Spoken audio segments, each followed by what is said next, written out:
नमो तस् भगवतो अरहतो सम्मा सम्बुद्धस्स।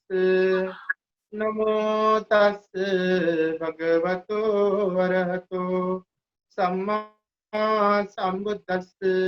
नमो तस् भगवतो अरहतो सम्मा सम्बुद्धस्स।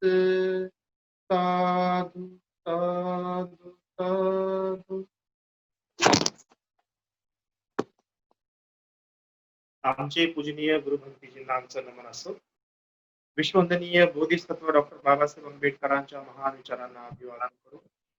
गौरवणीय महासंघरत्नाची अनुमती घेऊन आपण आजचा पुढचा भाग सुरू करूया. मिलिंद प्रश्नामध्ये आपला कालचा 7वं प्रकरण संपूर्ण 8वं प्रकरण सुरू होत आहे आणि या 8व्या प्रकरणामध्ये योगी कथा पुढे चालूच आहे. तर आज आपण बघणार आहोत की ह्या ग्रंथामध्ये झालेला आहे व्यसंतर राजा संदर्भात. हा ठीक आहे. तर व्यसंतर राजा जो होता, भगवान गौतम सम्यक संबुद्धांनी जो काही बोधिसत्वाचा काळ घालवला, म्हणजे 10 पारमिता पूर्ण करण्यासाठी त्यांनी जो संपूर्ण कालावधी जन्म घेतले आणि असंख्य जन्मांमध्ये जाऊन त्यांनी 10 पारमितांचा अनुकरण केलं. तर बोधिसत्वाचा मनुष्य लोकी जो शेवटचा जन्म होता तो व्यसंतर राजाचा होता, हे सर्वांनी लक्षात ठेवायचं. बोधिसत्वाचा शेवटचा जन्म हा व्यसंतर राजाचा होता. तर व्यसंतर राजाचे दान याविषयी आपण आज बघणार आहोत. तर प्रश्न आहे, मिलिंद राजा बनते नागसेनाला प्रश्न करतात. बनते नागसे, पत्नी व मुलांचे दान देण्या इतपत सर्वच बोधिसत्वांचे मन उदार होत असते का, की केवळ व्यसंतर राजानेच हे कार्य केले होते? मला माहिती आहे व्यसंतर राजाने पत्नी आणि आपली मुलं सुद्धा दान देऊन टाकले होते, की नाही? तर आपली पत्नी आणि मुलं दान देण्या इतपत सर्वच बोधिसत्व यांचे मन उदार असते का, का फक्त केवळ व्यसंतर राजाचेच मन या बाबतीमध्ये उदार होते? यावर भंते नागसेन म्हणतात, महाराज, केवळ व्यसंतर राजानेच व्यसंतर राजाचेच मन स्त्री व मुलांचे दान देण्या इतपत उदार झालेले नव्हते, तर सर्वच बोधिसत्वांचे मन इतके उदार झालेले असते. केवळ ही गोष्ट व्यसंतर बोधिसत्वापुरती मर्यादित नाही. जे जे बोधिसत्व असतात तो प्रत्येक बोधिसत्व ह्याच लेवल पर्यंत दान देण्याची प्रक्रिया करत असतो, ह्याच लेवल पर्यंत दान देण्याची क्षमता ठेवत असतो. पुढे म्हटलेलं आहे, राजा म्हणतो, मिलिंद राजा म्हणते, असे दान करीत असता ते आधीच आपल्या पत्नी व मुलांची सहमती घेत असतात, की त्यांच्या सहमती वाचून तसे करतात? मग राजा म्हणतो की म्हणते नागते, जे बोधिसत्व असतात ते अगोदर आपली पत्नी आणि मुलांची संमती घेतात, ते त्यांच्या संमती खेरीजच हे कार्य करून टाकतात. यावर भंते म्हणतात, महाराज, त्यांच्या पत्नीला व्यसंतर राजाच्या उदार मनाची पूर्ण जाणीव असल्यामुळे तिचा तर काहीच प्रश्न नव्हता. मुले मात्र असल्यामुळे वडिलास बिलगून रडू लागली होती, पण ते जर समजदार असते तर त्यांनी सुद्धा सहमती प्रकट केली असती. यावर मिलिंद राजा म्हणतो, भद्रनाथ, बोधिसत्व राजा व्यसंतरांनी आपल्या प्रिय पुत्रांचे एका ब्राह्मणास गुलाम बनवण्याकरिता दान केले, हे मोठे कठीण काम केले. तसेच याही पेक्षा कठीण काम त्यांनी केले ते असे की त्यांच्या स्वतःच्या सुकुमार मुलांना त्यांनी स्वतः वेलींनी बांधून त्या ब्राह्मणाच्या हवाली केले आणि तो ब्राह्मण ती वेल धरून मुलांना घेऊन जात आहे असे प्रत्यक्ष पाहत असून देखील आपल्या मनात त्याने थोडा सुद्धा लोभाचा विकार येऊ दिला नाही. याही पेक्षा तिसरे कठीण कार्य म्हणजे अर्ध्या वाटेवरती वेल तोडून जेव्हा मुले परत पळत आली तेव्हा पुन्हाही त्यांना मजबूत बांधून त्या ब्राह्मणाकडे सोपवले. याही पेक्षा चौथे मोठे कठीण कार्य म्हणजे, बाबा, हा यक्ष आम्हाला खाण्यासाठी नेत आहे असे म्हणून रडत असणाऱ्या मुलांना, बाळांनो घाबरू नका, एवढे सुद्धा बोलून त्या मुलांना त्यांनी समजावले नाही. याही पेक्षा कठीण काम म्हणजे जाली कुमार हे बोधिसत्व व्यसंतराचा मुलगा होता. जाली कुमार रडत असता म्हणत होता की मी या यक्षासोबत जावयास तयार आहे, याने मला खाऊन टाकले तरी चालेल, परंतु कृष्णजीनाची तरी आपण सोडवणूक करा. तरी पण वेसंतरांनी यावर सुद्धा आपल्या मनात पुत्र स्नेहाची मलिनता येऊ दिली नाही. हे पाचवे कठीण काम त्यांनी केले. याही पेक्षा कठीण काम म्हणजे जाली कुमार म्हणत होता की बाबा, हा यक्ष आम्हाला ओढत जंगलात घेऊन जात असताना सुद्धा तुमच्या मनाला थोडा देखील पाजर फुटत नाही. तुमचे मन दगडाचे किंवा लोखंडाचे तरी नाही ना. असे तयार झाले तरी पण वेसंतर बोधिसत्वाच्या मनात मोह निर्माण झाला नाही. हे सहावे कठीण काम त्यांनी केले होते. याही पेक्षा सातवे कठीण काम त्यांनी हे केले की तो ब्राह्मण अगदी जाली कुमार व कृष्णजिना हे दोन्ही मुलं होते बोधिसत्व वेसंतर राजाचे. जाली कुमार आणि कृष्णजिना कुमारी यांना वेसंतराच्या डोळ्यात देखत घेऊन जात असताना देखील त्यांचे हृदय 100 किंवा 1000 तुकड्यात दुभंग पावले नाही. म्हणते अशा प्रकारचे स्वतःच्या पुण्यासाठी दुसऱ्यांना दुःख देणे कितपत योग्य आहे. स्वतःच्या पुण्यासाठी दुसऱ्यांना दुःख देणे कितपत योग्य आहे. यापेक्षा त्यांनी स्वतःचे दान केले असते तर बरे झाले असते, असं मिलिंद राजा म्हणत आहे. यावर भंते नागसेन म्हणतात, महाराज, बोधिसत्वाने असे भयंकर कठीण कार्य केल्यामुळेच त्यांचे यश व कीर्ती 10,000 सहस्त्र लोक धातूंमध्ये देवता आणि मनुष्यात पसरली होती. देवता लोक, देवता लोक, देवलोके, असुर लोकी, गरुड लोकी, नाग लोकी आणि यक्ष लोकी त्यांची कीर्ती पोवाडे गात होते. त्यामुळे त्यांच्या यशोदुदंबीचा आवाज आज आम्हा लोकांपर्यंत येऊन पोहोचला आहे. जेणेकरून त्यांचे ते दान देणे योग्य होते किंवा नाही यावर आज आपण चर्चा करीत आहोत. महाराज, याच कीर्तीमुळे त्या निपुण, विज्ञ आणि शांत चित्त बोधिसत्वाच्या 10 गुणांची ओळख होय. ते 10 गुण कोणते? महाराज, निर्लोभपणा, सांसारिक वस्तूप्रती अनासक्त भाव, त्याग, वैराग्य, संकल्पापासून विचलित न होणे, सूक्ष्मता, महानता, दुर्बोधता, दुर्लभता आणि बुद्ध धम्माची पृष्ठता या कीर्तीमुळे त्या महान प्रतापी विज्ञानी शांत चित्त बोधिसत्वाच्या या 10 गुणांची ओळख पडते. यावर राजा म्हणतो, भंते नागसेन, दुसऱ्यांना त्रस्त करून जे दान दिले जाते, अधिक लोभामुळे चोर सापडला जातो, अधिक भयामुळे घाबरून जातो, अधिक पाणी आल्याने नदीला पूर येतो, अधिक वारे चालत असल्याने वीज पडते, अधिक धावपळ केल्याने आयुमती कमी होते. भंते नागसेन, याप्रमाणेच दान देण्यात सुद्धा अति केली असता बुद्धिमान लोक त्याची निंदा करीत असतात. भंते, वेसंतर राजाने सुद्धा दान देण्यात अति केली होती.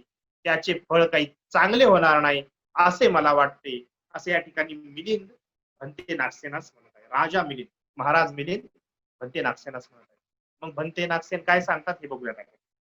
भंते नागसेन म्हणतात, महाराज, अधिक शक्ती असलेली दिव्य बुटी हातात चांगल्या प्रकारे धरून ठेवली असतात.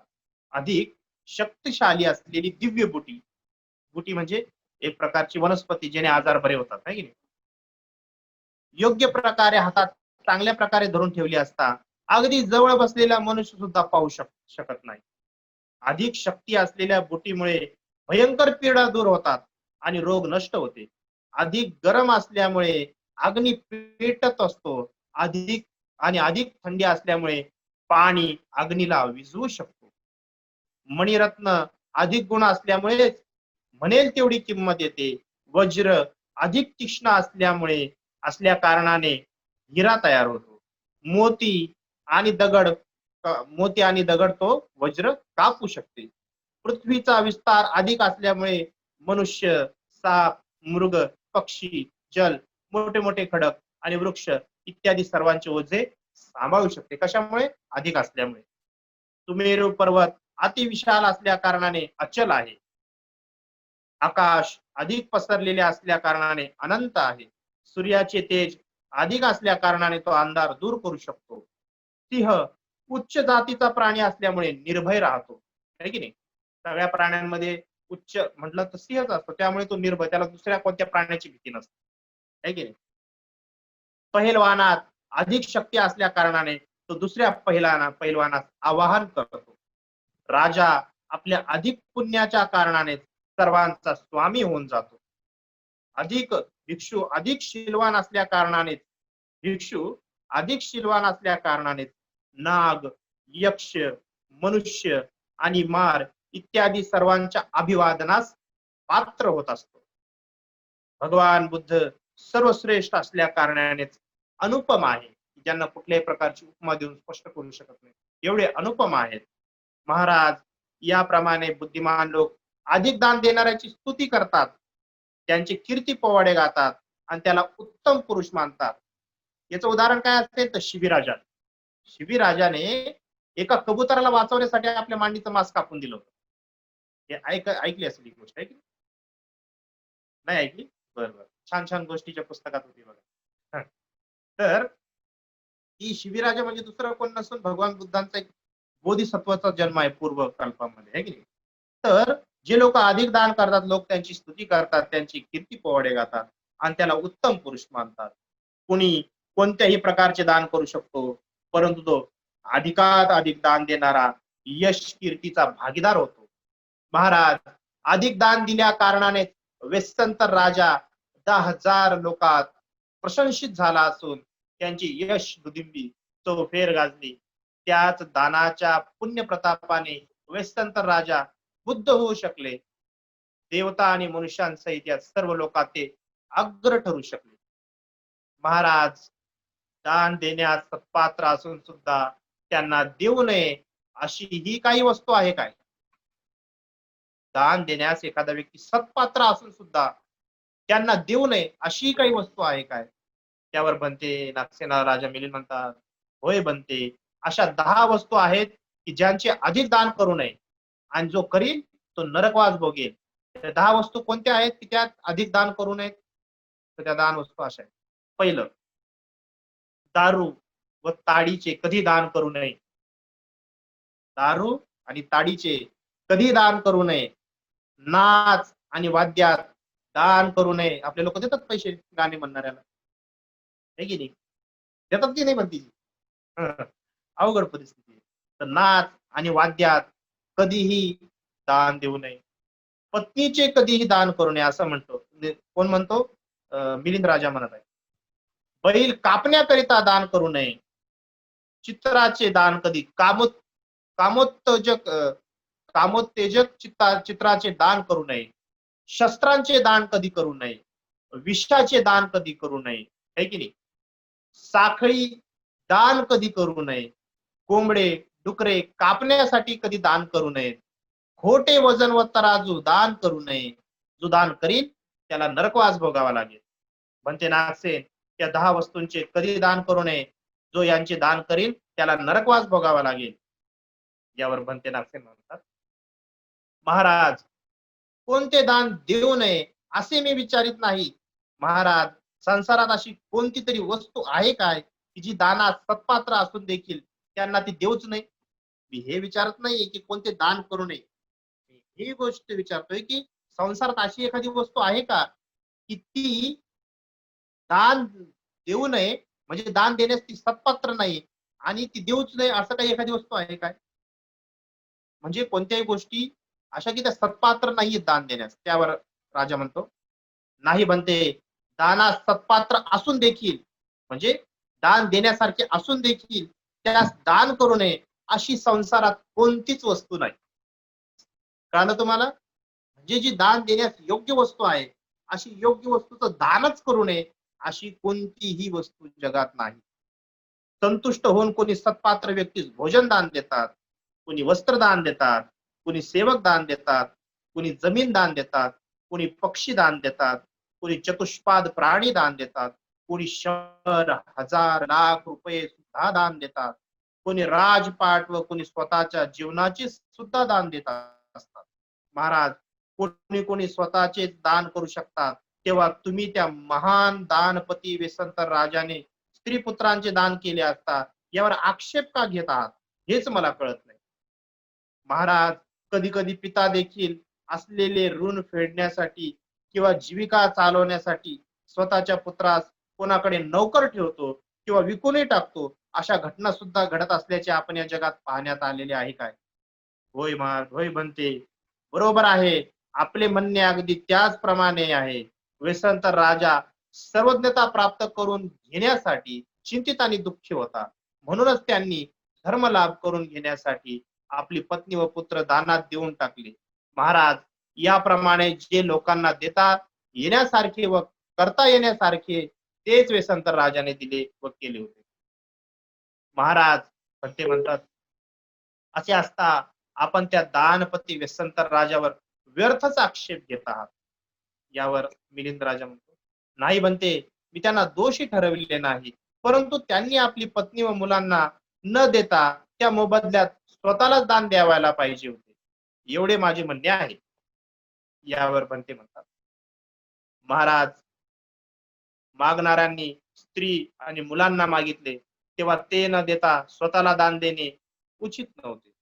मागणाऱ्यांनी जे मागितले असेल तेच दिले पाहिजे. चांगले लोक असेच करीत असतात. महाराज, कोणी जर पाणी मागितले असेल आणि त्याला भोजन वाढले तर हे त्याची इच्छा पूर्ती करणे ठरेल काय? नाही बनते. मागणाऱ्याने जे मागितले असेल तेच त्याला दिले पाहिजे, तेव्हाच त्याची इच्छा पूर्ती होऊ शकते. महाराज, म्हणूनच जेव्हा याचकांनी त्यांची स्त्री व मुले मागितली तेव्हा व्यसनतर राजांनी आपली स्त्री व मुले याचकाला देऊन टाकली. महाराज, याचकांनी जर त्यांचे स्वतःचे शरीर मागितले असते तर न कापता व न मोह धरता स्वतःचे शिर देखील त्यांनी याचकाला द्यावयास मागे पुढे पाहिले नसते व स्वतःच देऊन टाकले असते. महाराज, जर कोणी व्यसनतर राजाला म्हटले असते की तू माझा सेवक हो, तर त्यांनी त्याची सेवाही पत्करली असती. महाराज, यथार्थ दृष्टीने पाहता व्यसनतर राजाने आपले शरीर सुद्धा लोकांना वाटून दिले होते. घरात काही मांस पकवले जाते तेव्हा घरातील सर्वच लोक ते वाटून खातात. एखाद्या वृक्षावर फुले येतात तेव्हा सर्वच पक्षी त्याचा उपभोग घेत असतात. महाराज, त्याचप्रमाणे व्यसनतर राजाने आपल्या शरीराच्या प्रती थोडी सुद्धा ममता प्रकट केली नाही. त्यांनी तर आपले शरीर लोकांना वाटून दिले होते. सर्वांना सुख प्रदान करण्याकरता ते सदैव तत्पर राहत असत. असे का? तर याप्रमाणे मी उदारतापूर्वक कार्य केले तर याच पुण्याच्या योगाने मी बुद्धत्व प्राप्त करून घेऊ शकेन, असा त्यांचा विचार होता. महाराज, निर्धन मनुष्य म्हणजे ज्याच्याकडे धन नाही, निर्धन मनुष्य धन संग्रह करण्याकरता कुठला प्रवास करीत नाही. म्हणजे ज्याला, जो निर्धन व्यक्ती असतो तो धन कमवण्यासाठी कुठला प्रवास करीत नाही, सगळ्याच प्रकारचा प्रवास आणि प्रयास करतो, आहे की नाही? कशा रीतीने भयंकर रस्त्याचा प्रवास करतो, जल स्थल सर्वत्र प्रवास करून व्यापार करतो. काया वाचा व मनात फक्त धनाचाच शोध चाललेला असतो. महाराज, याचप्रमाणे महान दानपती व्यसंतरांनी बुद्ध धनाच्या अभावात निर्धन असल्या कारणाने सर्वज्ञता रत्नांच्या प्राप्तीसाठी याचकांना धनधान्य, दास दासी, नौकर गाडी, स्वतःची सर्व संपत्ती, आपली पत्नी आणि मुले एवढेच नव्हे तर स्वतःचे शरीर देखील दान देऊन टाकले. बुद्धत्वाच्या प्राप्तीकरिता हे सर्व त्यांनी केले होते. महाराज, एखाद्या अधिकाऱ्यास उन्नती दिसून आली असता आपली सर्व धनसंपत्ती देऊ शकतो, त्यापेक्षा उच्च पद प्राप्त करून घेण्याकरिता तो सर्व प्रयत्न करू शकतो. याचप्रमाणे व्यसंतर राजा आपली आंतरबाह्य सर्व संपत्ती आणि स्वतःचे सुद्धा दान देऊन बुद्धत्व या श्रेष्ठ संपत्तीचा शोध करीत होते. महाराज, याशिवाय या महान दानपती व्यसंतर राजाच्या मनात असा विचार आला की हा याचक ज्याची मागणी करीत आहे तेच देऊन मी आज याची इच्छा पूर्ण करीन, असा विचार करूनच त्यांनी आपली स्त्री व मुले दान देऊन टाकली. महाराज, स्त्री व मुलांच्या प्रति मत्सर होता म्हणून नव्हे, त्यांनी त्यांच्या पत्नी आणि मुलांचं दान यामुळे नाही केलं की त्यांना त्यांच्याबद्दल मत्सर होता म्हणून नव्हे. डोळ्यात जे सलज होत म्हणून, डोळ्यात जे सलज होत म्हणून नव्हे, म्हणजे ते डोळ्यात सलत होते म्हणून नव्हे, ते आपणावर केवळ ओझे आहेत असे समजूनही नव्हे, किंवा ते आता त्याला अप्रिय बनले होते म्हणूनही त्यांनी त्यांचे दान केले नव्हते, तर सर्वज्ञता रत्नांचा लाभ करून घेऊन केवळ बुद्ध बनण्याच्या इच्छेनेच वेस्संतर राजाने आपल्या त्या अतुल्य, अलौकिक, परमप्रिय आणि स्वतःच्या प्राणाहून अधिक प्रेम करणाऱ्या, प्रेम ज्याच्यावर त्यांचे होते, त्या लाडक्या मुलांना देखील दानात देऊन टाकले. महाराज, देवादिदेव भगवान बुद्धाने चर्या पिटकात म्हणले आहे की माझ्या पत्नीविषयी किंवा मुलांविषयी माझ्या मनात मुळीच मत्सर नव्हता, परंतु सर्वज्ञता प्राप्त करून घेण्याचा मार्ग त्याही पेक्षा परमप्रिय असल्या कारणाने मी त्या प्राणप्रिय पत्नीचा आणि माझ्या जीवाहूनही प्रिय असणाऱ्या पुत्रांचे दान केले. महाराज, हे दान केल्यानंतर वेस्संत राजा आपल्या पर्णकुटीत जाऊन बसला. एकदा त्याची आठवण होऊन त्याचे हृदय अत्यंत दुःखी झाले, काळी सुकून गेले, नाकात गरम श्वास वाढून शेवटी ते तोंडावाटे बाहेर पडू लागला. डोळ्यातून रक्ताचे अश्रू गळू लागले. महाराज, दिलेल्या दानाचा संकल्प तुटू नये म्हणून राजाने हे सर्व दुःख सहन केले. महाराज, आणखी 2 गोष्टीचा विचार करून त्यांनी आपली मुले दानात देऊन टाकली होती. कोणत्या 2 गोष्टी होत्या त्या बघूया. पहिलं, माझे दानव्रत भंग पावणार नाही या विचारात. आणि दुसरं, येथे जंगलातील कंदकुळ व फळ खात असल्यामुळे माझ्या मुलांना अत्यंत दुःख भोगावे लागत आहे, त्या दुःखातून ते मुक्त होतील. महाराज, वेस्संतर राजाला हे माहित होते की माझ्या मुलांना कोणीही गुलाम तर बनवून ठेवू शकणार नाही. येथून बाहेर पडताच त्यांचे आजोबा त्यांना सोडवून घेतील, तेव्हा ते माझ्याकडे तर येणारच आहेत. महाराज, याच 2 कारणांमुळे त्यांनी आपल्या मुलांचे दान करून टाकले होते. महाराज, वेस्संतर राजाला हे सुद्धा माहित होते की हा याचक फारच म्हातारा आणि कमजोर आहे. त्याच्या नसा आणि नसा अगदी खिळखिळ्या झालेल्या आहेत. काठीच्या आधाराशिवाय याला चालता फिरता येत नाही. यांचे पुण्य फारच थोडे बाकी राहिले आहे. आयुर्मती पूर्ण झाली आहे. तेव्हा हा काही आपल्या मुलांना गुलाम करू शकत नाही.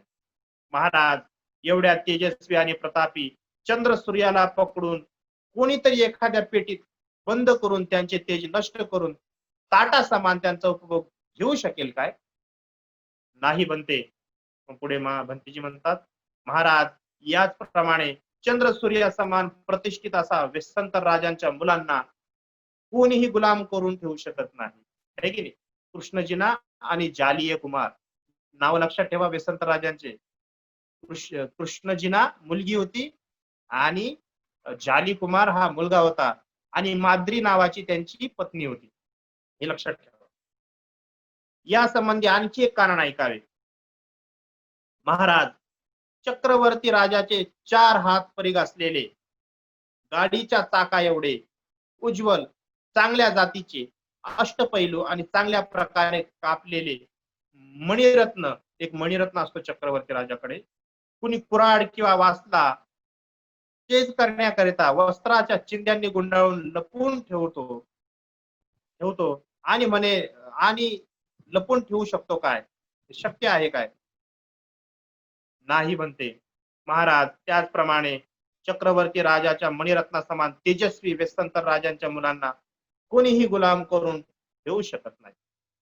याशिवाय आणखी एक कारण ऐकावे. महाराज, एकदम सफेद असणाऱ्या हत्तीराज उपोसत तिन्ही स्थानावर मंद मंद पावले टाकीत चालत असतो. 7 प्रकारचे सुप्रतिष्ठित असतो. 8 हात उंच, 9 हात लांब, सुंदर आणि दर्शनीय असतो. त्याला कोणी सुपाने किंवा ताटाने झाकून ठेवू शकत नाही किंवा कोणीही त्याला आईच्या वासरासह हाकून घेऊन जाऊ शकत नाही. त्याचप्रमाणे महाराज, हत्तीराज उपोसता समान महान प्रतापी वेस्संतर राजांचे मुलं जालिय कुमार आणि कृष्णजीना यांना कुणीही गुलाम करून ठेवू शकत नाही. या संबंधी आणखी एक कारण आहे का? महाराज, हा समुद्र लांब रुंद असा पसरला आहे.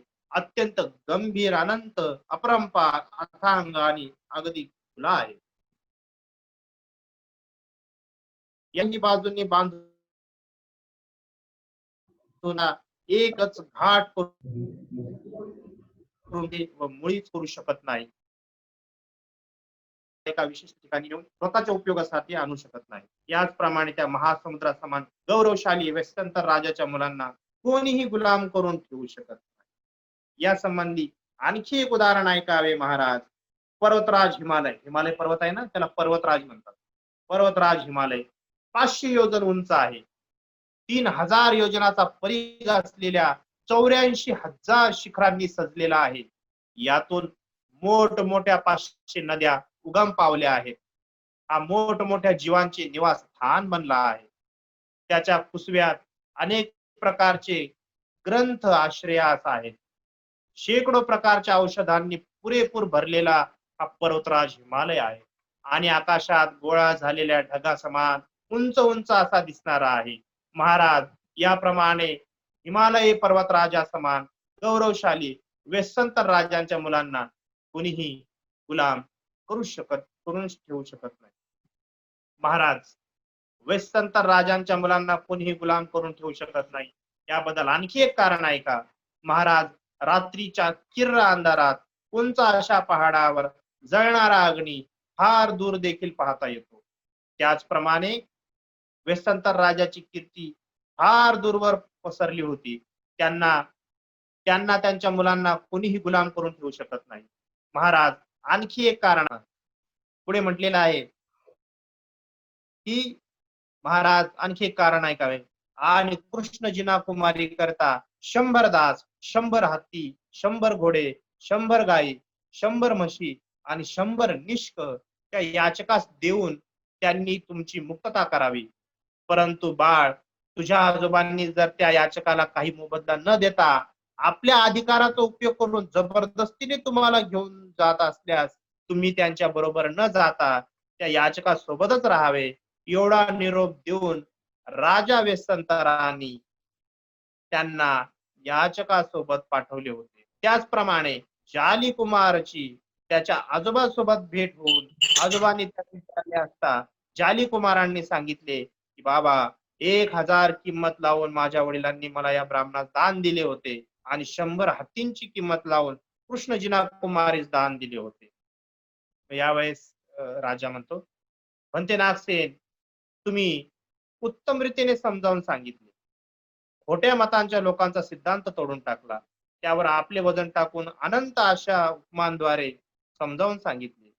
आपले मत समजून घेण्यासाठी रस्ता मोकळा करून दिला. उदाहरणातील खरे भाव निदर्शनास आणून दिले. सुंदर प्रकारे प्रश्नांचे विश्लेषण करून सांगितले. तुम्ही जे सांगितले ते मी मान्य करतो. मला तुमचे सांगणे हे मान्य आहे. अशा प्रकारे राजा मिलिंद भंतेजींच्या या गोष्टीचा स्वीकार करतो आणि त्याला ह्या गोष्टी मान्य होतात. तर गोष्ट फार मोठी आहे की नाही. वेस्संतर अपदान नावाचा ग्रंथ आहे. संपूर्ण त्रिपिटकामध्ये अपदान नावाचा ग्रंथ येतो. त्या अपदान नावाच्या ग्रंथामध्ये वेस्संतर राजाची कथा आहे.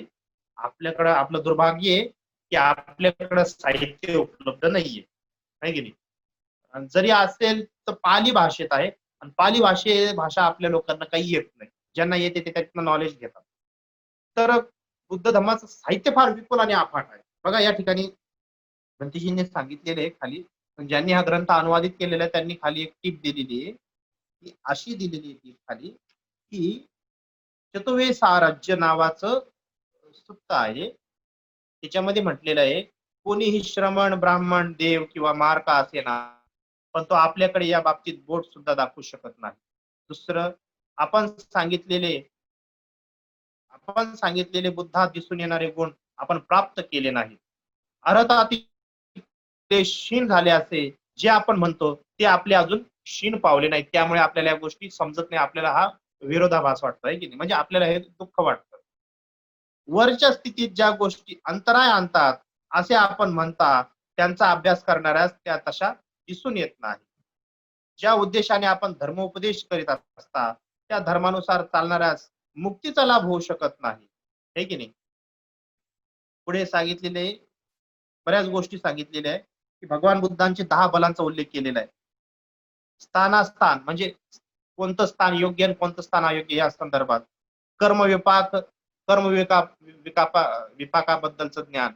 या व्यक्तीचं स्थिती अशी का झाली, तो पुढे जाऊन काय होणार या गोष्टीचं ज्ञान. नाना विमुक्ती ज्ञान बल आहे की नाही. म्हणजे कोणाची मुक्ती कोणत्या गोष्टीनं होईल हे भगवान बुद्धांना प्राप्त असलेलं ज्ञान. नाना धातू बल, एखाद्या व्यक्तीचे धातू कसे आहेत आणि त्याला कोणत्या पद्धतीचा धर्म ऐकला पाहिजे याचं ज्ञान भगवान बुद्धांना होतं. इंद्रिया परापर ज्ञान, त्यांचा समूळ इंद्रियांवर संयमाचा विजय होता, तो संयम होता त्यांचा, ते बळ त्यांच्याकडे होतं. सर्वत्र गामिनी प्रतिपत्ती, ते सर्वत्र गामिनी बघू शकत होते, सर्वत्र ठिकाणी बघू शकत होते, एका क्षणाला जाऊ शकत होते. संक्लेश व्यवधान उत्थान, एक प्रकारचं बल आहे जे आपल्या ध्यानाद्वारे कळत असतं आहे की नाही. पूर्वनिवासानुस्मृती, पूर्वजन्माचं अनंत कल्पापर्यंतचं ज्ञान होणे. विमुक्ती ज्ञान, इथून मृत पाहून कुठं जन्माला आला, तिथून मृत पाहून कुठं जाणार याचं ज्ञान. आश्रवक्षय ज्ञान, म्हणजे अर्हत होण्यासाठी आश्रवांचा क्षय करावा लागतो आणि आश्रव क्षय कोणत्या प्रकारे करावा याचं ज्ञान. असं भगवान बुद्धांकडे 10 बल आहेत. आणि ते कशामुळे प्राप्त झाले, त्यांनी त्यांच्या अनंत जन्मामध्ये ज्या काही पारमिता पूर्ण केल्या, त्या दान पारमिता असेल, शील असेल, निष्कर्म असेल, त्याच्या प्रमाणे त्यांनी त्या प्राप्त केल्या. या ठिकाणी हे वेस्संतर राजाच्या महान दाना संदर्भामध्ये असलेला भाग इथे संपतो. वेस्संतर राजाने त्यांच्या 2 मुलं आणि पत्नीसह दान केलं होतं. तर आपल्याला आता मुलांचा संदर्भ मिळाला, त्यांना कशासाठी दान केलं आणि ते परत बी येऊ शकतात. तर तसं पत्नीसाठी काय केलं ते हे नाही सांगितलं असं म्हणता येईल. हे बघा, हे जर जाणायचं असेल तर तुम्हाला इथून थोडस लांब जावं लागेल. कुठं जावं लागेल? ज्यावेळेस सुमेध नावाने त्यांचा जन्म झाला होता आणि त्यावेळेस तथागत भगवान अर्हत दीपंकर सम्यक संबुद्ध होते. आणि दीपंकर सम्यक संबुद्ध असताना सुमेध नावाच्या व्यक्तीने त्यांच्या समोर असे संकल्प केला की मला सुद्धा तुमच्यासारखं बुद्धत्व प्राप्त करायचं. तर त्यावेळेस दीपंकर सम्यक संबुद्धाने सांगितलं होतं की हा व्यक्ती 4,32,000 असंख्य कल्प वर्षानंतर गौतम नावाने सम्यक संबुद्ध होईल. तर त्यावेळेस तिथं उपस्थित असलेली एक होती, तिचं नाव होतं सुमित्रा, ती एक ब्राह्मण कन्या होती. तिने सांगितलं, तिनं असं विनंती केली होती, काय विनंती केली होती की हा जर व्यक्ती बुद्धत्वाला प्राप्त होत राहील, या व्यक्तीला जर बुद्धत्व प्राप्त व्हायचं आहे असं जर भगवान दीपंकर सम्यक संबुद्ध सांगतात, तर हा व्यक्ती ज्या ज्या ठिकाणी उत्पन्न होईल त्या त्या ठिकाणी मला याची पत्नी म्हणून स्थान मिळावं. मग त्यावेळेस हा जो संकल्प केला तर त्यावेळेस दीपंकर सम्यक संबुद्धांनी असं घोषित केलं की ही स्त्री शेवटपर्यंत निर्वाणापर्यंत ही बोधिसत्वांची पत्नी म्हणून जन्म घेईल. तर ती यशोधरा होती आहे की नाही. आणि जी व्यसंत राजाची पत्नी होती ती सुद्धा यशोधराच होती. तर ज्या वेळेस एखादी स्त्री असा संकल्प करते की बोधिसत्वाचीच मला पत्नी व्हायची, तर त्यावेळेस बोधिसत्वाच्या पत्नीला माहिती असतं बोधिसत्वाच्या पत्नीच्या अनेक जन्मांमध्ये मला अशा पद्धतीचा त्याग करावा लागेल, अशा पद्धतीचा कशासाठी, कारण की ती बोधिसत्वाच्या पारमिता पूर्ण करण्यासाठी सहाय्यक होती. त्यामुळे पत्नीची सहमती तर विशेष होती, त्या ठिकाणी आलेलं पण आहे की नाही. पत्नीची सहमती यामुळे होती कारण की ती जाणती होती, पण मुलांची सहमती यामुळे कारण की ती अजाणते होते आहे की नाही. तर तेव्हा त्या जन्मापासून बोधिसत्वांची पत्नी त्यांच्या त्या बुद्धत्व प्राप्तीसाठी सहाय्यक ठरत असते. त्या व्यक्तीला माहिती असतं की आपल्याला अशा गोष्टीतनं पण जावं लागणार आहे, तेव्हाच ती संकल्प करतात, विनाकारण संकल्प